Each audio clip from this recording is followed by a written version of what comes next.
ਸੋਨੇ ਦੀ ਚਿੜੀ। ਪੁਰਾਣੇ ਜ਼ਮਾਨੇ ਦੀ ਗੱਲ ਹੈ। ਇੱਕ ਰਾਜਾ ਰੋਜ਼ ਰਾਤ ਵੇਲੇ ਭੇਸ ਬਦਲ ਕੇ ਸ਼ਹਿਰ ਦੀ ਗਸ਼ਤ ਕੀਤਾ ਕਰਦਾ ਸੀ ਅਤੇ ਉਹ ਲੋਕਾਂ ਦੇ ਦੁੱਖ ਦਲਿੱਦਰ ਜਾਣ ਕੇ ਉਹਨਾਂ ਦੀ ਲੋੜ ਅਨੁਸਾਰ ਮਦਦ ਕੀਤਾ ਕਰਦਾ ਸੀ। ਇੱਕ ਵਾਰ ਰਾਜਾ ਆਪਣੇ ਇੱਕ ਦਰਬਾਰੀ ਦੇ ਮਕਾਨ ਕੋਲੋਂ ਦੀ ਲੰਘ ਰਿਹਾ ਸੀ। ਵੇਲਾ ਅੱਧੀ ਰਾਤ ਦਾ ਸੀ। ਇੱਕ ਕਮਰੇ ਵਿੱਚ ਦੀਵੇ ਦੀ ਰੌਸ਼ਨੀ ਵਿੱਚ ਤਿੰਨ ਖੂਬਸੂਰਤ ਕੁੜੀਆਂ ਆਪੋ ਵਿੱਚ ਗੱਲਾਂ ਕਰਦੀਆਂ ਹੋਈਆਂ ਖਿੜਖਿੜਾ ਕੇ ਹੱਸ ਰਹੀਆਂ ਸਨ। ਰਾਜਾ ਖਿੜਕੀ ਦੇ ਓਹਲੇ ਖੜੋ ਕੇ ਉਹਨਾਂ ਦੀਆਂ ਗੱਲਾਂ ਸੁਣਨ ਲੱਗਾ। ਵੱਡੀ ਭੈਣ ਕਹਿਣ ਲੱਗੀ, ਮੈਨੂੰ ਤਾਂ ਖਾਣ ਪੀਣ ਦਾ ਬੜਾ ਚਸਕਾ ਏ। ਜੇ ਮੇਰਾ ਵਿਆਹ ਰਾਜੇ ਦੇ ਰਸੋਈਏ ਨਾਲ ਹੋ ਜਾਵੇ ਤਾਂ ਮੈਂ ਰੋਜ਼ ਵਧੀਆ ਖਾਣੇ ਖਾਇਆ ਕਰਾਂ। ਵਿਚਕਾਰਲੀ ਭੈਣ ਕਹਿਣ ਲੱਗੀ, ਮੈਂ ਤਾਂ ਸੈਰ ਸਪਾਟੇ ਦਾ ਬੜਾ ਸ਼ੌਂਕ ਏ। ਜੇ ਮੇਰਾ ਵਿਆਹ ਵਜ਼ੀਰ ਨਾਲ ਹੋ ਜਾਵੇ ਤਾਂ ਮੈਂ ਸਾਰੇ ਦੇਸ਼ ਵਿੱਚ ਖੂਬ ਘੁੰਮਾਂ ਫਿਰਾਂ। ਛੋਟੀ ਭੈਣ ਚੁੱਪ ਰਹੀ। ਸੋ ਦੋਹਾਂ ਭੈਣਾਂ ਨੇ ਉਹਦੇ ਦਿਲ ਦੀ ਰੀਝ ਪੁੱਛੀ। ਉਹ ਕਹਿਣ ਲੱਗੀ, ਜੇ ਰਾਜਾ ਮੇਰੇ ਨਾਲ ਵਿਆਹ ਕਰਵਾ ਲਏ ਤਾਂ ਮੈਂ ਉਸ ਨੂੰ ਬੜੇ ਸੋਹਣੇ ਸੋਹਣੇ ਅਤੇ ਅਕਲਮੰਦ ਬੱਚੇ ਜਣ ਕੇ ਦਿਆਂ। ਫਿਰ ਤਿੰਨੋਂ ਭੈਣਾਂ ਖਿੜਖਿੜਾ ਕੇ ਹੱਸ ਪਈਆਂ। ਰਾਜਾ ਚੁੱਪਚਾਪ ਸਾਰੀਆਂ ਗੱਲਾਂ ਸੁਣਦਾ ਰਿਹਾ। ਉਹਦੇ ਘਰ ਕੋਈ ਔਲਾਦ ਨਹੀਂ ਸੀ। ਉਹ ਤਿੰਨਾਂ ਕੁੜੀਆਂ ਦੀਆਂ ਗੱਲਾਂ ਸੋਚਦਾ ਵਿਚਾਰਦਾ ਹੋਇਆ ਮਹਿਲਾਂ ਵੱਲ ਤੁਰ ਪਿਆ। ਘਰ ਜਾ ਕੇ ਉਹ ਮੰਜੇ ਉੱਤੇ ਲੇਟ ਗਿਆ, ਪਰ ਉਸ ਨੂੰ ਨੀਂਦਰ ਨਾ ਆਈ। ਉਸ ਦਾ ਧਿਆਨ ਉਹਨਾਂ ਕੁੜੀਆਂ ਵੱਲ ਰਿਹਾ। ਅਖੀਰ ਉਸ ਨੇ ਤਿੰਨੋਂ ਕੁੜੀਆਂ ਦੀਆਂ ਖਵਾਇਸ਼ਾਂ ਪੂਰੀਆਂ ਕਰਨ ਦਾ ਫੈਸਲਾ ਕੀਤਾ। ਸਵੇਰੇ ਜਾਗਦੇ ਸਾਰ ਰਾਜੇ ਨੇ ਪਾਲਕੀ ਭੇਜ ਕੇ ਤਿੰਨਾਂ ਭੈਣਾਂ ਨੂੰ ਮਹਿਲ ਵਿੱਚ ਸਦਵਾ ਲਿਆ। ਉਹ ਤਿੰਨੋਂ ਬੜੀਆਂ ਹੈਰਾਨ ਸਨ। ਰਾਜੇ ਨੇ ਉਹਨਾਂ ਨੂੰ ਕੋਲ ਸੱਦ ਕੇ ਕਿਹਾ, ਅੱਜ ਰਾਤੀਂ ਮੈਂ ਤੁਸਾਂ ਭੈਣਾਂ ਦੀਆਂ ਗੱਲਾਂ ਸੁਣੀਆਂ ਸਨ। ਤੁਹਾਡੇ ਸੁਪਨੇ ਮੈਂ ਪੂਰੇ ਕਰ ਰਿਹਾ ਹਾਂ। ਵੱਡੀ ਭੈਣ ਦਾ ਵਿਆਹ ਰਸੋਈਏ ਨਾਲ, ਦਰਮਿਆਨੀ ਦਾ ਵਜ਼ੀਰ ਨਾਲ ਕਰ ਰਿਹਾ ਅਤੇ ਸਭ ਤੋਂ ਛੋਟੀ ਨੂੰ ਮੈਂ ਆਪਣੀ ਰਾਣੀ ਬਣਾ ਰਿਹਾ। ਫਿਰ ਤਿੰਨਾਂ ਭੈਣਾਂ ਦੇ ਵਿਆਹ ਬੜੀ ਧੂਮ-ਧਾਮ ਨਾਲ ਹੋ ਗਏ। ਤਿੰਨੋਂ ਭਾਵੇਂ ਆਪੋ ਆਪਣੀ ਥਾਈਂ ਬੜੀਆਂ ਖੁਸ਼ ਸਨ, ਪਰ ਦੋਹਾਂ ਵੱਡੀਆਂ ਭੈਣਾਂ ਦੇ ਦਿਲਾਂ ਵਿੱਚ ਛੋਟੀ ਭੈਣ ਵਾਸਤੇ ਈਰਖਾ ਪੈਦਾ ਹੋ ਗਈ, ਕਿਉਂ ਜੋ ਉਹ ਦੇਸ਼ ਦੀ ਰਾਣੀ ਬਣ ਗਈ ਸੀ। ਸਾਲ ਸਮਾਂ ਲੰਘਣ ਮਗਰੋਂ ਛੋਟੀ ਭੈਣ ਜੋ ਰਾਣੀ ਸੀ ਦੇ ਘਰ ਬਾਲ ਬੱਚਾ ਹੋਣ ਵਾਲਾ ਸੀ। ਰਾਣੀ ਆਪਣੀਆਂ ਦੋਹਾਂ ਵੱਡੀਆਂ ਭੈਣਾਂ ਨਾਲ ਬੜਾ ਪਿਆਰ ਕਰਦੀ ਸੀ। ਉਹਨਾਂ ਸਦਕਾ ਹੀ ਉਸ ਨੂੰ ਰਾਣੀ ਬਣਨ ਦਾ ਮੌਕਾ ਮਿਲਿਆ ਸੀ। ਜੇ ਉਹ ਉਸ ਤੋਂ ਉਹਦੀ ਇੱਛਾ ਜ਼ੋਰ ਦੇ ਕੇ ਨਾ ਪੁੱਛਦੀਆਂ ਤਾਂ ਗੱਲ ਰਾਜੇ ਦੇ ਕੰਨਾਂ ਤੱਕ ਨਹੀਂ ਸੀ ਪੜਨੀ। ਸੋ ਰਾਣੀ ਨੇ ਰਾਜੇ ਨੂੰ ਕਿਹਾ ਕਿ ਜਣੇਪੇ ਵੇਲੇ ਉਸ ਦੇ ਕੋਲ ਉਸ ਦੀਆਂ ਦੋਹਾਂ ਭੈਣਾਂ ਤੋਂ ਸਿਵਾ ਹੋਰ ਕੋਈ ਨਾ ਹੋਵੇ, ਤਾਂ ਜੋ ਕੋਈ ਵੈਰੀ ਬੱਚੇ ਨੂੰ ਨੁਕਸਾਨ ਨਾ ਪਹੁੰਚਾ ਦੇਵੇ। ਦੋਵੇਂ ਭੈਣਾਂ ਖੁਸ਼ੀ ਖੁਸ਼ਾਈ ਸੇਵਾ ਲਈ ਰਜ਼ਾਮੰਦ ਹੋ ਗਈਆਂ। ਅੱਧੀ ਰਾਤ ਵੇਲੇ ਰਾਣੀ ਨੇ ਇੱਕ ਬੱਚੇ ਨੂੰ ਜਨਮ ਦਿੱਤਾ, ਜਿਸਦਾ ਤੇਜ ਪ੍ਰਤਾਪ ਸੂਰਜ ਵਰਗਾ ਸੀ। ਦੋਹਾਂ ਵੱਡੀਆਂ ਭੈਣਾਂ ਨੇ ਦਾਈ ਨਾਲ ਸਾਜ਼ਿਸ਼ ਕਰਕੇ ਬੱਚੇ ਨੂੰ ਘੜੇ ਵਿੱਚ ਪਾ ਕੇ ਮਹਿਲਾਂ ਦੇ ਪਿਛਵਾੜੇ ਵਗਦੀ ਨਦੀ ਵਿੱਚ ਠੇਲ ਦਿੱਤਾ। ਫਿਰ ਉਹਨਾਂ ਨੇ ਭੈਣ ਦੇ ਅੱਗੇ ਇੱਕ ਕਤੂਰੇ ਨੂੰ ਲਿਟਾ ਦਿੱਤਾ। ਜਦੋਂ ਰਾਜੇ ਨੂੰ ਪਤਾ ਲੱਗਾ ਕਿ ਰਾਣੀ ਨੇ ਕਤੂਰੇ ਨੂੰ ਜਨਮ ਦਿੱਤਾ ਹੈ ਤਾਂ ਉਹ ਬੜਾ ਪਰੇਸ਼ਾਨ ਹੋਇਆ ਅਤੇ ਉਸ ਨੇ ਰਾਣੀ ਨੂੰ ਮਿਹਣੇ ਮਾਰਦਿਆਂ ਕਿਹਾ, ਤੂੰ ਤਾਂ ਕਹਿੰਦੀ ਸੈਂ ਕਿ ਮੈਂ ਲਾਲਾਂ ਵਰਗਾ ਪੁੱਤਰ ਜੰਮਾਂਗੀ, ਤੂੰ ਤਾਂ ਕਤੂਰਾ ਜੰਮ ਦਿੱਤਾ। ਰਾਣੀ ਨੇ ਹੌਕਾ ਭਰ ਕੇ ਕਿਹਾ, ਰੱਬ ਦਾ ਭਾਣਾ ਏ, ਮੈਂ ਕੀ ਕਰ ਸਕਦੀ ਹਾਂ। ਪਰ ਰਾਣੀ ਦਾ ਮਨ ਅੰਦਰੋਂ ਬੜਾ ਔਖਾ ਸੀ। ਅਗਲੇ ਸਾਲ ਫਿਰ ਰਾਣੀ ਨੂੰ ਗਰਭ ਠਹਿਰ ਗਿਆ। ਐਤਕੀ ਫਿਰ ਉਸਨੇ ਇੱਕ ਖੂਬਸੂਰਤ ਬੱਚੇ ਨੂੰ ਜਨਮ ਦਿੱਤਾ। ਦੋਹਾਂ ਭੈਣਾਂ ਨੇ ਐਤਕੀ ਫਿਰ ਦਾਈ ਨਾਲ ਰਲ ਕੇ ਰਾਣੀ ਭੈਣ ਦੇ ਅੱਗੇ ਬਿੱਲੀ ਦਾ ਬਲੂੰਗੜਾ ਲਿਟਾ ਦਿੱਤਾ ਅਤੇ ਉਸ ਬੱਚੇ ਨੂੰ ਵੀ ਘੜੇ ਵਿੱਚ ਪਾ ਕੇ ਦਰਿਆ ਵਿੱਚ ਰੋੜ੍ਹ ਦਿੱਤਾ। ਉਸ ਤੋਂ ਅਗਲੇ ਸਾਲ ਰਾਣੀ ਨੇ ਇੱਕ ਕੰਨਿਆ ਨੂੰ ਜਨਮ ਦਿੱਤਾ। ਐਤਕੀ ਵੀ ਦੋਹਾਂ ਭੈਣਾਂ ਨੇ ਉਸ ਬੱਚੀ ਨੂੰ ਜੰਮਦੇ ਸਾਰ ਘੜੇ ਵਿੱਚ ਪਾ ਕੇ ਦਰਿਆ ਵਿੱਚ ਰੋੜ੍ਹ ਦਿੱਤਾ ਅਤੇ ਛੋਟੀ ਭੈਣ ਦੇ ਅੱਗੇ ਮਿੱਟੀ ਦਾ ਕੋਈ ਖਿਡੌਣਾ ਰੱਖ ਦਿੱਤਾ। ਰਾਜੇ ਨੂੰ ਬੜਾ ਦੁੱਖ ਹੋਇਆ, ਪਰ ਉਹ ਸੋਚਦਾ ਕਿਸਮਤ ਅੱਗੇ ਕਿਸ ਦਾ ਜ਼ੋਰ ਏ, ਨਾਲੇ ਰਾਣੀ ਦਾ ਇਸ ਵਿੱਚ ਕੀ ਕਸੂਰ ਸੀ, ਇਹ ਤਾਂ ਰੱਬ ਦੇ ਰੰਗ ਸਨ। ਸੋ ਉਹ ਆਪਣੀ ਹੋਣੀ 'ਤੇ ਸਬਰ ਕਰਕੇ ਬੈਠ ਗਿਆ। ਪਰ ਲੋਕਾਂ ਵਿੱਚ ਛੋਟੀ ਰਾਣੀ ਬਾਰੇ ਭਾਂਤ ਭਾਂਤ ਦੀਆਂ ਗੱਲਾਂ ਛਿੜ ਪਈਆਂ। ਕੋਈ ਆਖਦਾ ਰਾਣੀ ਚੁੜੇਲ ਏ, ਜੇ ਆਮ ਤੀਵੀਂ ਹੁੰਦੀ ਤਾਂ ਬਿੱਲੇ ਕਤੂਰੇ ਕਿਵੇਂ ਜੰਮਦੀ। ਕੋਈ ਕਹਿੰਦਾ ਤੀਵੀਂ ਨਹਿਸ਼ ਏ, ਮੁਲਕ ਨੂੰ ਲੈ ਡੁੱਬੇਗੀ, ਜਾਂ ਕਾਲ ਪੈ ਜਾਵੇਗਾ, ਜਾਂ ਫਿਰ ਹੜ੍ਹ ਆ ਜਾਣਗੇ, ਨਹੀਂ ਤਾਂ ਬਿਮਾਰੀ ਫੈਲ ਜਾਵੇਗੀ। ਲੋਕਾਂ ਦੀਆਂ ਅਜੀਬ ਅਜੀਬ ਗੱਲਾਂ ਸੁਣ ਕੇ ਰਾਜੇ ਦੇ ਦਿਲ ਵਿੱਚ ਰਾਣੀ ਵਾਸਤੇ ਨਫ਼ਰਤ ਪੈਦਾ ਹੋ ਗਈ ਅਤੇ ਅਖੀਰ ਕ੍ਰੋਧ ਵਿੱਚ ਆ ਕੇ ਉਸ ਨੇ ਰਾਣੀ ਦਾ ਸਿਰ ਮੁੰਨ ਕੇ ਅਤੇ ਮੂੰਹ ਕਾਲਾ ਕਰਕੇ ਉਸ ਨੂੰ ਖੋਤੇ ਉੱਤੇ ਬਿਠਾ ਦਿੱਤਾ ਅਤੇ ਬਾਹਰ ਜੰਗਲ ਵਿੱਚ ਛੱਡ ਆਇਆ। ਉੱਥੇ ਉਹ ਇੱਕ ਝੁੱਗੀ ਵਿੱਚ ਰਹਿਣ ਲੱਗੀ। ਰਾਜੇ ਦੇ ਮਹਿਲਾਂ ਦੇ ਪਿਛਵਾੜੇ ਤੋਂ ਜੋ ਨਦੀ ਵਗਦੀ ਸੀ, ਉਸ ਦੇ ਹਿਠਾੜ ਵੱਲ ਇੱਕ ਬ੍ਰਾਹਮਣ ਰਹਿੰਦਾ ਸੀ। ਇੱਕ ਦਿਨ ਬ੍ਰਾਹਮਣ ਸਰਗੀ ਵੇਲੇ ਇਸ਼ਨਾਨ ਕਰ ਰਿਹਾ ਸੀ ਕਿ ਉਸ ਨੇ ਰੁੜਦਾ ਹੋਇਆ ਇੱਕ ਘੜਾ ਵੇਖਿਆ, ਜਿਸ ਵਿੱਚੋਂ ਇੱਕ ਬੱਚੇ ਦੇ ਰੋਣ ਦੀ ਕੁਰਲਾਹਟ ਆ ਰਹੀ ਸੀ। ਬ੍ਰਾਹਮਣ ਦਰਿਆ ਵਿੱਚ ਕੁੱਦ ਪਿਆ ਅਤੇ ਤੈਰਦਾ ਹੋਇਆ ਘੜੇ ਨੂੰ ਫੜ ਕੇ ਬਾਹਰ ਕੱਢ ਲਿਆਇਆ। ਘੜੇ ਵਿੱਚ ਇੱਕ ਬੱਚੇ ਨੂੰ ਵੇਖ ਕੇ ਉਹ ਬੜਾ ਪ੍ਰਸੰਨ ਹੋਇਆ। ਉਸ ਨੇ ਉਹ ਬੱਚਾ ਘਰ ਜਾ ਕੇ ਆਪਣੀ ਪਤਨੀ ਦੀ ਗੋਦ ਵਿੱਚ ਜਾ ਪਾਇਆ। ਉਹਨਾਂ ਦੇ ਘਰ ਕੋਈ ਔਲਾਦ ਨਹੀਂ ਸੀ, ਇਸ ਲਈ ਦੋਵੇਂ ਬੜੀ ਖੁਸ਼ੀ ਨਾਲ ਬੱਚੇ ਨੂੰ ਪਾਲਣ ਲੱਗੇ। ਸਾਲ ਕੁ ਮਗਰੋਂ ਫਿਰ ਇੱਕ ਦਿਨ ਬ੍ਰਾਹਮਣ ਨਦੀ ਉੱਤੇ ਇਸ਼ਨਾਨ ਕਰ ਰਿਹਾ ਸੀ ਕਿ ਉਸ ਨੇ ਉਸੇ ਤਰ੍ਹਾਂ ਦਾ ਇੱਕ ਘੜਾ ਰੁੜਦਾ ਵੇਖਿਆ ਅਤੇ ਫੜ ਲਿਆ। ਉਸ ਵਿੱਚੋਂ ਪਹਿਲੇ ਬਾਲ ਨਾਲ ਮਿਲਦੀ ਜੁਲਦੀ ਸ਼ਕਲ ਦਾ ਇੱਕ ਬੱਚਾ ਨਿਕਲਿਆ। ਬ੍ਰਾਹਮਣ ਤਾੜ ਗਿਆ ਕਿ ਇਹ ਪਹਿਲੇ ਬੱਚੇ ਦਾ ਹੀ ਭਰਾ ਹੈ। ਉਸ ਤੋਂ ਅਗਲੇ ਵਰ੍ਹੇ ਉਸੇ ਤਰ੍ਹਾਂ ਦੀ ਹਾਲਤ ਵਿੱਚ ਬ੍ਰਾਹਮਣ ਨੂੰ ਇੱਕ ਕੰਨਿਆ ਰੁੜਦੀ ਹੋਈ ਮਿਲੀ। ਉਸ ਦੇ ਨੈਣ ਨਕਸ਼ ਵੀ ਪਹਿਲੇ ਦੋਹਾਂ ਬੱਚਿਆਂ ਵਰਗੇ ਸਨ, ਜਿਸ ਤੋਂ ਬ੍ਰਾਹਮਣ ਨੇ ਅੰਦਾਜ਼ਾ ਲਗਾ ਲਿਆ ਕਿ ਇਹ ਤਿੰਨੋਂ ਬੱਚੇ ਇੱਕੋ ਪਰਿਵਾਰ ਦੇ ਜੀਅ ਹਨ। ਬ੍ਰਾਹਮਣ ਕੋਲ ਕਾਫੀ ਸਾਰਾ ਧਨ ਦੌਲਤ ਸੀ। ਉਸ ਨੇ ਇਹਨਾਂ ਤਿੰਨਾਂ ਬੱਚਿਆਂ ਨੂੰ ਬੜੇ ਲਾਡ ਪਿਆਰ ਨਾਲ ਪਾਲਿਆ, ਉਹਨਾਂ ਦੀ ਹਰ ਗੱਲ ਮੰਨੀ ਅਤੇ ਕਦੇ ਉਹਨਾਂ ਨੂੰ ਅਹਿਸਾਸ ਨਾ ਹੋਣ ਦਿੱਤਾ ਕਿ ਉਹ ਉਹਦੇ ਆਪਣੇ ਸਕੇ ਬੱਚੇ ਨਹੀਂ। ਬ੍ਰਾਹਮਣ ਨੇ ਦੋਵਾਂ ਭਰਾਵਾਂ ਦਾ ਨਾਉਂ ਧਰਮ ਅਤੇ ਕਰਮ ਰੱਖਿਆ ਅਤੇ ਕੰਨਿਆ ਦਾ ਬੁੱਧਮਤੀ। ਬ੍ਰਾਹਮਣੀ ਦਾ ਤਾਂ ਬੱਚਿਆਂ ਵਿੱਚ ਇਤਨਾ ਮੋਹ ਸੀ ਕਿ ਉਹ ਇੱਕ ਪਲ ਵੀ ਵਿਸਾ ਨਹੀਂ ਸੀ ਖਾਂਦੀ।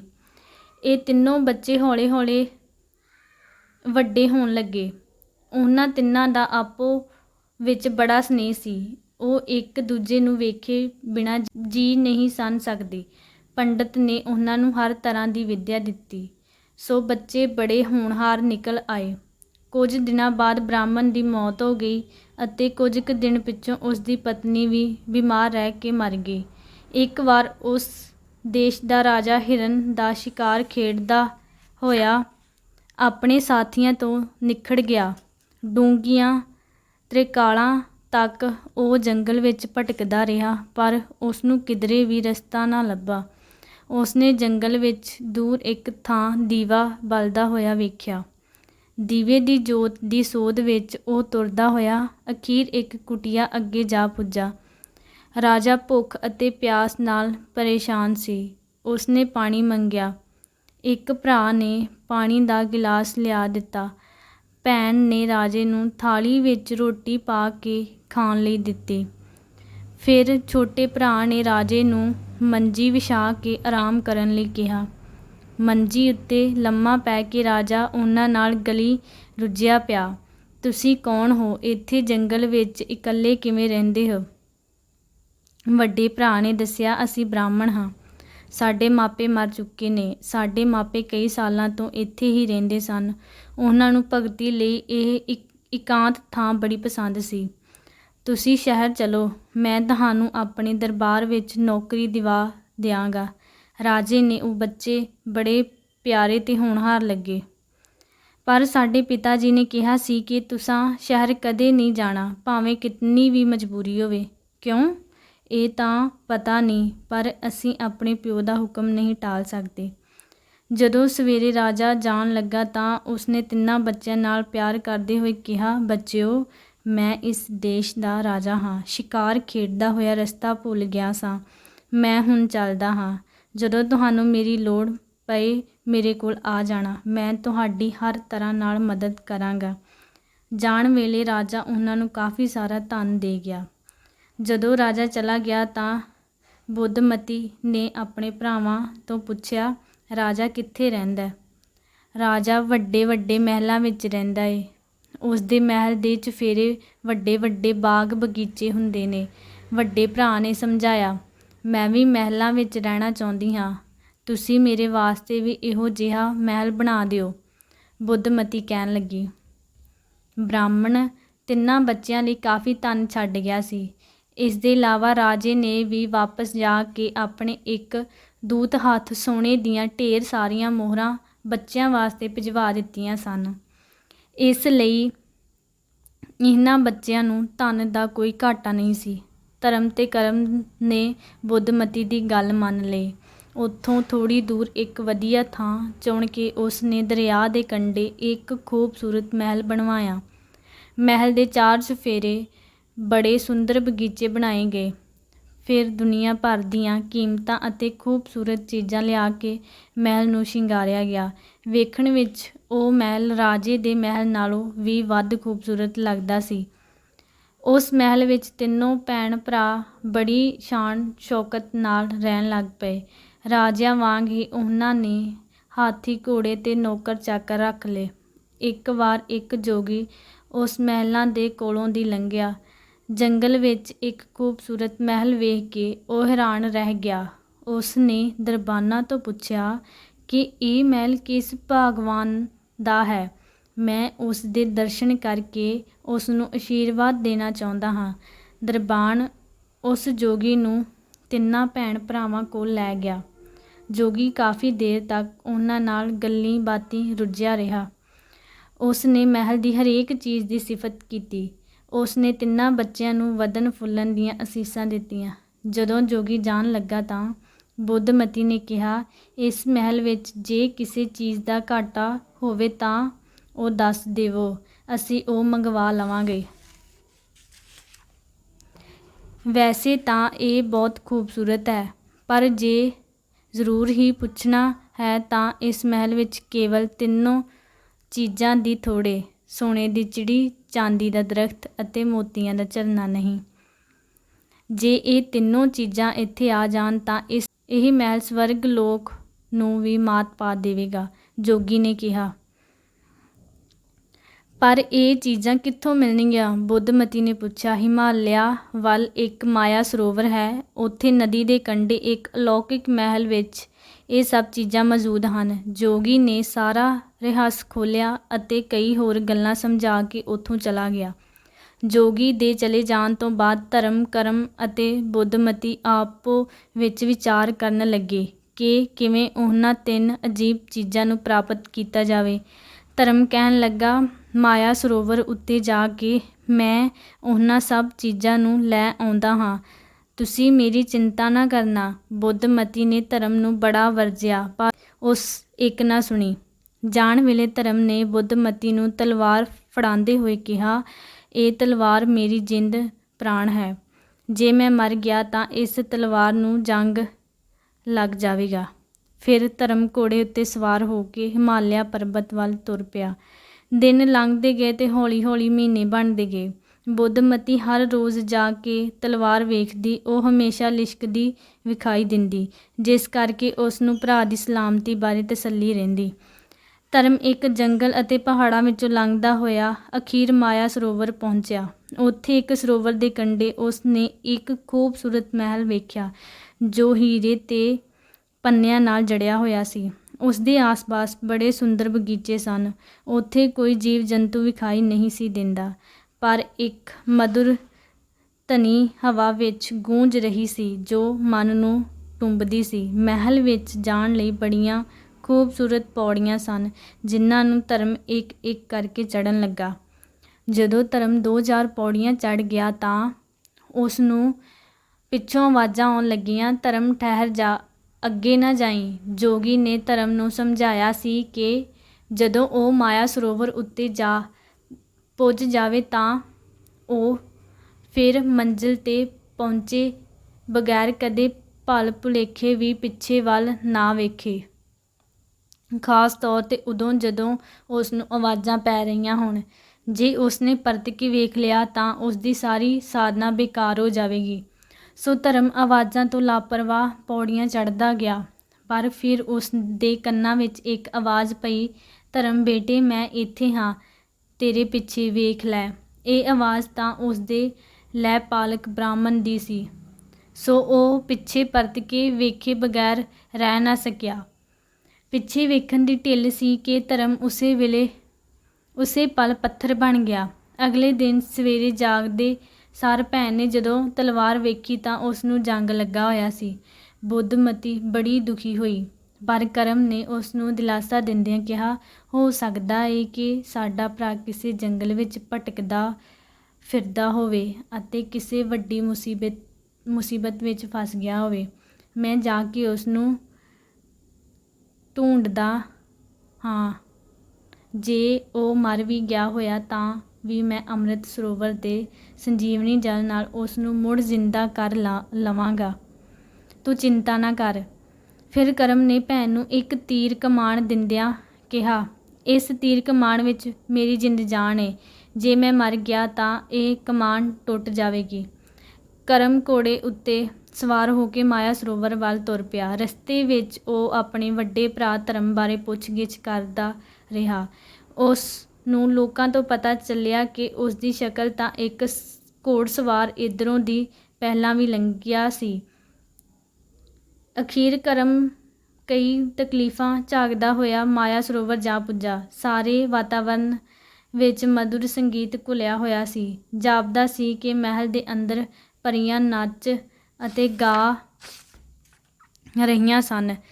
ਜਿਵੇਂ ਹੀ ਕਰਮ ਪੌੜੀਆਂ ਚੜ੍ਹਨ ਲੱਗਾ, ਉਸ ਨੂੰ ਪਿਛਲੇ ਪਾਸੇ ਤੋਂ ਆਵਾਜ਼ਾਂ ਆਉਣ ਲੱਗੀਆਂ, ਪਰ ਕਰਮ ਨੂੰ ਜੋਗੀ ਦੀ ਨਸੀਹਤ ਯਾਦ ਆ ਗਈ ਅਤੇ ਉਸ ਨੇ ਪਿੱਛੇ ਵੱਲ ਪਰਤ ਕੇ ਨਾ ਵੇਖਿਆ। ਉਹ ਤੇਜ਼ੀ ਨਾਲ ਪੌੜੀਆਂ ਚੜ੍ਹਦਾ ਗਿਆ। ਅਚਾਨਕ ਉਸ ਨੂੰ ਕੋਈ ਜਾਣੀ ਪਹਿਚਾਣੀ ਆਵਾਜ਼ ਸੁਣਾਈ ਦਿੱਤੀ, ਕਰਮ ਠਹਿਰ ਜਾ, ਮੈਂ ਧਰਮ ਹਾਂ, ਇੱਧਰ ਵੇਖ। ਇਹ ਆਵਾਜ਼ ਉਸਦੇ ਭਰਾ ਧਰਮ ਦੀ ਆਵਾਜ਼ ਨਾਲ ਇਤਨੀ ਮਿਲਦੀ ਸੀ ਕਿ ਕਰਮ ਪਿੱਛੇ ਵੇਖਣ ਉੱਤੇ ਮਜਬੂਰ ਹੋ ਗਿਆ ਅਤੇ ਉਸ ਵੇਲੇ ਪੱਥਰ ਬਣ ਗਿਆ। ਅਗਲੇ ਦਿਨ ਸਵੇਰੇ ਬੁੱਧਮਤੀ ਨੇ ਵੇਖਿਆ ਕਿ ਤੀਰ ਕਮਾਨ ਟੁੱਟ ਪਿਆ ਹੈ, ਸੋ ਉਸ ਨੂੰ ਪਤਾ ਲੱਗ ਗਿਆ ਕਿ ਕਰਮ ਵੀ ਮਰ ਗਿਆ ਹੈ। ਬੁੱਧਮਤੀ ਬੜੀ ਰੋਈ।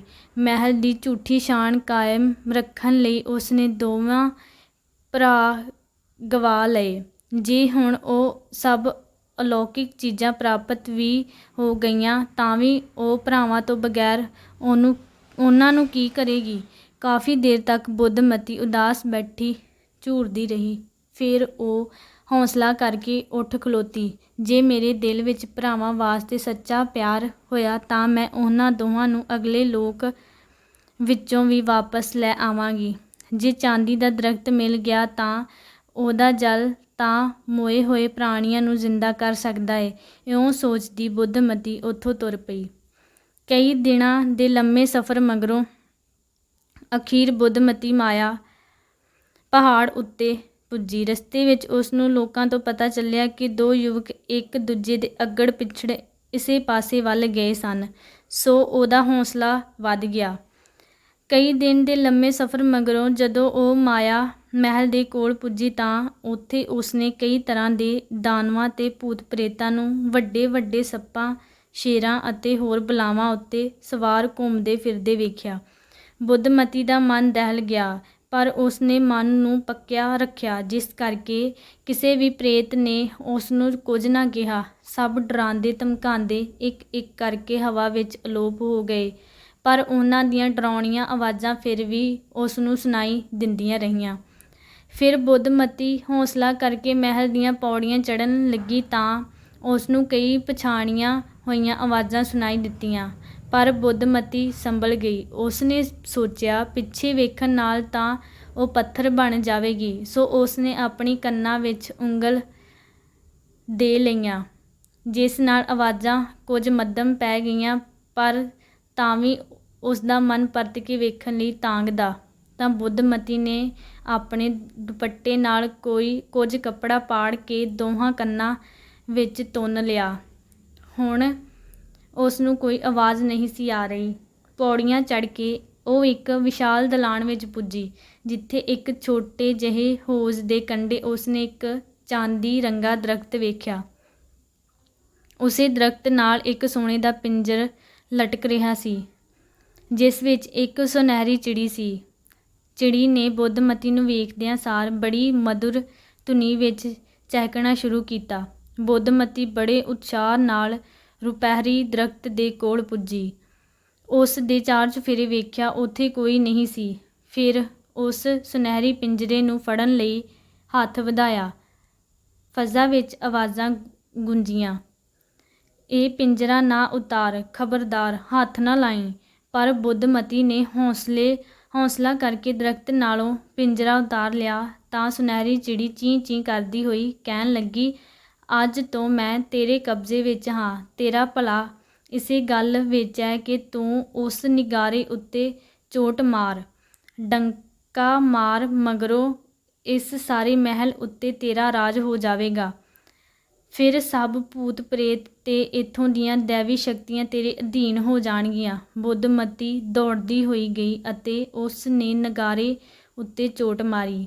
ਇਸ ਤੋਂ ਬਾਅਦ ਬੁੱਧਮਤੀ ਨੇ ਚਿੜੀ ਤੋਂ ਮੋਤੀਆਂ ਦੇ ਝਰਨੇ ਬਾਰੇ ਪੁੱਛਿਆ। ਚਿੜੀ ਨੇ ਦੱਸਿਆ ਕਿ ਝਰਨਾ ਮਹਿਲ ਦੇ ਦੂਜੇ ਪਾਸੇ ਵੱਲ ਹੈ। ਚਿੜੀ ਦਾ ਪਿੰਜਰਾ ਚੁੱਕੀ ਬੁੱਧਮਤੀ ਮਹਿਲ ਦੇ ਦੂਜੇ ਪਾਸੇ ਵੱਲ ਗਈ। ਰਾਹ ਵਿੱਚ ਕਾਫੀ ਸਾਰੇ ਪੱਥਰ ਸਨ, ਜਿਨ੍ਹਾਂ ਦੀਆਂ ਸ਼ਕਲਾਂ ਮਨੁੱਖਾਂ ਵਰਗੀਆਂ ਸਨ, ਜਿਵੇਂ ਪੱਥਰ ਵਿੱਚੋਂ ਕਿਸੇ ਬੁੱਤ ਘਾੜੇ ਨੇ ਮਨੁੱਖੀ ਆਕਾਰ ਦੇ ਬੁੱਤ ਘੜੇ ਹੋਣ। "ਇਹ ਕਾਹਦੇ ਬੁੱਤ ਨੇ?" ਬੁੱਧਮਤੀ ਨੇ ਪੁੱਛਿਆ। "ਇਹ ਉਹਨਾਂ ਬੰਦਿਆਂ ਦੇ ਨੇ ਜਿਹੜੇ ਇੱਥੇ ਆਏ, ਪਰ ਕਿਸੇ ਖ਼ੁਨਾਮੀ ਕਾਰਨ ਆਪਣੇ ਆਸ਼ੇ ਵਿੱਚ ਸਫਲ ਨਹੀਂ ਸੀ ਹੋਏ ਅਤੇ ਮਿੱਟੀ ਹੋ ਕੇ ਪੱਥਰ ਬਣ ਗਏ," ਚਿੜੀ ਨੇ ਦੱਸਿਆ। "ਇਹਨਾਂ ਵਿੱਚ ਹੀ ਸ਼ਾਇਦ ਮੇਰੇ ਦੋਵੇਂ ਭਰਾ ਵੀ ਹੋਣ। ਤਾਂ ਫਿਰ ਤੂੰ ਇਹਨਾਂ ਉੱਤੇ ਝਰਨੇ ਦਾ ਪਾਣੀ ਤਰੋਂਕ, ਇਹ ਸਭ ਮੁੜ ਜ਼ਿੰਦਾ ਹੋ ਜਾਣਗੇ," ਚਿੜੀ ਨੇ ਦੱਸਿਆ। ਫਿਰ ਬੁੱਧਮਤੀ ਨੇ ਝਰਨੇ ਵਿੱਚੋਂ ਪਾਣੀ ਲੈ ਕੇ ਉਹਨਾਂ ਪੱਥਰਾਂ ਉੱਤੇ ਤਰੋਂਕਿਆ। ਅਨੇਕਾਂ ਲੋਕ, ਜੋ ਕਈ ਯੁੱਗਾਂ ਤੋਂ ਪੱਥਰ ਹੋਏ ਪਏ ਸਨ, ਜਾਗ ਉੱਠੇ। ਧਰਮ ਤੇ ਕਰਮ ਵੀ ਅੱਖਾਂ ਮਲਦੇ ਇਉਂ ਉੱਠ ਖਲੋਤੇ, ਜਿਵੇਂ ਗੂੜ੍ਹੀ ਨੀਂਦਰ ਵਿੱਚੋਂ ਜਾਗੇ ਹੋਣ। ਉਹ ਭੈਣ ਨੂੰ ਮਿਲ ਕੇ ਬੜੇ ਖੁਸ਼ ਹੋਏ ਅਤੇ ਉਹਦੀ ਸੂਝ, ਸਿਆਣਪ ਅਤੇ ਹਿੰਮਤ ਦੀ ਦਾਤ ਦੇਣ ਲੱਗੇ। ਬਾਕੀ ਲੋਕ ਵੀ ਜਿਉਂ ਪਏ ਸਨ, ਬੁੱਧਮਤੀ ਦੇ ਚਰਨ ਛੂੰਹਦੇ ਹੋਏ ਆਪੋ ਆਪਣੇ ਘਰਾਂ ਨੂੰ ਤੁਰ ਪਏ। ਫਿਰ ਬੁੱਧਮਤੀ ਨੇ ਭਰਾਵਾਂ ਦੇ ਨਾਲ ਮਹਿਲ ਦੀ ਸੈਰ ਕੀਤੀ ਅਤੇ ਜੋ ਵੱਡਮੁੱਲੀਆਂ ਤੇ ਅਦਭੁਤ ਚੀਜ਼ਾਂ ਲੱਭੀਆਂ, ਉਹ ਸਭ ਨਾਲ ਲੈ ਕੇ ਆਪਣੇ ਮਹਿਲ ਵਿੱਚ ਵਾਪਸ ਆ ਗਏ। ਉਹਨਾਂ ਨੇ ਅਦਭੁਤ ਚੀਜ਼ਾਂ ਦੀ ਮਦਦ ਨਾਲ ਆਪਣਾ ਸਾਰਾ ਮਹਿਲ ਸ਼ਿੰਗਾਰ ਲਿਆ। ਹੁਣ ਇਸ ਮਹਿਲ ਦਾ ਮੁਕਾਬਲਾ ਦੁਨੀਆ ਦਾ ਕੋਈ ਵੀ ਮਹਿਲ ਵੀ ਨਹੀਂ ਸੀ ਕਰ ਸਕਦਾ। ਸੋ ਇਸ ਮਹਿਲ ਦੀ ਚਰਚਾ ਆਲੇ ਦੁਆਲੇ ਫੈਲਣ ਲੱਗੀ। ਸੋਨੇ ਦੀ ਚਿੜੀ ਅਗਮ ਨਿਗਮ ਦੀਆਂ ਗੱਲਾਂ ਜਾਣਦੀ ਸੀ। ਉਸ ਨੇ ਇੱਕ ਦਿਨ ਬੁੱਧਮਤੀ ਨੂੰ ਕਿਹਾ, "ਚੰਗੀ ਗੱਲ ਇਹੋ ਹੈ ਕਿ ਤੁਸੀਂ ਦੇਸ਼ ਦੇ ਰਾਜੇ ਨੂੰ ਖਾਣੇ 'ਤੇ ਸੱਦੋ।" "ਇਹ ਤਾਂ ਠੀਕ ਹੈ, ਪਰ ਰਾਜੇ ਦੇ ਖਾਣ ਵਾਸਤੇ ਵਧੀਆ ਖਾਣੇ ਕੌਣ ਬਣਾਏਗਾ? ਮੈਂ ਤਾਂ ਖਾਣੇ ਬਣਾਉਣੇ ਜਾਣਦੀ ਹੀ ਨਹੀਂ," ਬੁੱਧਮਤੀ ਨੇ ਕਿਹਾ। "ਇਹ ਗੱਲ ਤੂੰ ਮੇਰੇ ਉੱਪਰ ਛੱਡ ਦੇ। ਚਾਂਦੀ ਦਾ ਦਰੱਖਤ ਹਰ ਤਰ੍ਹਾਂ ਦੇ ਖਾਣੇ ਸਾਨੂੰ ਦੇਵੇਗਾ।" ਸੁਨਹਿਰੀ ਚਿੜੀ ਨੇ ਉਹਦਾ ਕੰਮ ਆਸਾਨ ਕਰ ਦਿੱਤਾ ਸੀ। ਧਰਮ ਤੇ ਕਰਮ ਦੋਵੇਂ ਭਰਾ ਗਏ ਅਤੇ ਰਾਜੇ ਨੂੰ ਖਾਣੇ ਦਾ ਸੱਦਾ ਦੇ ਆਏ। ਨਿਸ਼ਚਿਤ ਦਿਨ ਰਾਜਾ ਆਪਣੇ ਦਰਬਾਰੀਆਂ ਅਤੇ ਸਿਪਾਹੀਆਂ ਦੇ ਨਾਲ ਉੱਥੇ ਪੁੱਜਾ। ਮਹਿਲ ਦੀ ਸਜਾਵਟ, ਫੱਬਣ ਅਤੇ ਹਰੇਕ ਵਸਤੂ ਵੇਖ ਕੇ ਰਾਜਾ ਦੰਗ ਰਹਿ ਗਿਆ।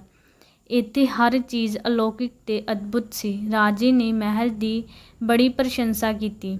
ਅਖੀਰ ਜਦੋਂ ਰਾਜਾ ਖਾਣੇ ਦੀ ਮੇਜ਼ ਉੱਪਰ ਬੈਠਾ ਤਾਂ ਉਹਦੀ ਹੈਰਾਨੀ ਦੀ ਹੱਦ ਨਾ ਰਹੀ। ਸਭ ਖਾਣੇ ਹੀਰੇ ਮੋਤੀਆਂ ਦੇ ਬਣੇ ਹੋਏ ਸਨ। ਥਾਲਾਂ ਵਿੱਚ ਮੋਤੀਆਂ ਦੀਆਂ ਰੋਟੀਆਂ ਪਈਆਂ ਸੀ। ਕੋਈ ਸਬਜ਼ੀ ਹੀਰੇ ਦੀ ਸੀ, ਕੋਈ ਪੰਨੇ ਦੀ। ਇੱਕ ਭਾਂਡੇ ਵਿੱਚ ਖੀਰ ਸੀ, ਜਿਸ ਵਿੱਚ ਸੁੱਚੇ ਮੋਤੀ ਤੇ ਹੀਰੇ ਪੰਨੇ ਸਨ। ਰਾਜੇ ਨੇ ਮੁਸਕਰਾਉਂਦੇ ਹੋਏ ਕਿਹਾ, ਇਹ ਸਭ ਚੀਜ਼ਾਂ ਬੇਸ਼ੱਕ ਕੀਮਤੀ ਨੇ, ਪਰ ਖਾਣ ਦੇ ਲਾਇਕ ਨਹੀਂ। ਤੁਸੀਂ ਖਾਣ ਵਾਸਤੇ ਵੀ ਕੁਝ ਰੱਖੋ, ਇਹ ਤਾਂ ਵੇਖਣ ਦੀਆਂ ਚੀਜ਼ਾਂ ਨੇ। ਰਾਜੇ ਦੇ ਸਿਰ ਐਨ ਤੇ ਚਾਂਦੀ ਦੇ ਦਰਖਤ ਨਾਲ ਸੋਨ ਚਿੜੀ ਦਾ ਪਿੰਜਰਾ ਲਟਕਦਾ ਹੋਇਆ ਸੀ। ਉਹ ਚਹਿਕਦੀ ਹੋਈ ਬੋਲੀ, ਮਹਾਰਾਜ ਖਾਓ, ਇੱਥੇ ਕਿਹੜੀ ਚੀਜ਼ ਦੀ ਥੋੜ੍ਹੇ। ਕੀ ਹੀਰੇ ਜਵਾਹਰਾਤ ਖਾਣ ਦੀਆਂ ਚੀਜ਼ਾਂ ਨੇ? ਕਦੇ ਕਿਸੇ ਮੋਤੀ ਦੀ ਰੋਟੀ ਪਕਾ ਕੇ ਨਹੀਂ ਖਾਧੀ, ਅਤੇ ਨਾ ਹੀ ਹੀਰੇ ਪੰਨੇ ਸਬਜ਼ੀ ਵਾਂਗ ਰਿੰਨ ਕੇ ਖਾਧੇ ਨੇ। ਇਹ ਜਗੋਂ ਬਾਹਰੀ ਗੱਲ ਕਿਉਂ? ਤੁਹਾਡੇ ਦੇਸ਼ ਵਿੱਚ ਜਗੋਂ ਬਾਹਰੀਆਂ ਗੱਲਾਂ ਹੋ ਰਹੀਆਂ ਨੇ। ਚਿੜੀ ਬੋਲੀ, ਕਿਵੇਂ? ਰਾਜੇ ਨੇ ਪੁੱਛਿਆ। ਜੇ ਤੀਵੀਂ ਕੁੱਤੇ ਬਿੱਲੇ ਜਾਂ ਖਿਡੌਣੇ ਜੰਮ ਸਕਦੀ ਏ ਤਾਂ ਹੀਰੇ ਪੰਨੇ ਵੀ ਰਿੰਨ ਕੇ ਖਾਂਦੇ ਜਾ ਸਕਦੇ ਨੇ। ਚਿੜੀ ਨੇ ਰਮਜ਼ ਦੀ ਗੱਲ ਆਖੀ। ਇਹ ਤਿੰਨੋਂ ਚੀਜ਼ਾਂ ਮੇਰੀ ਹੀ ਰਾਣੀ ਨੇ ਜੰਮੀਆਂ ਨੇ।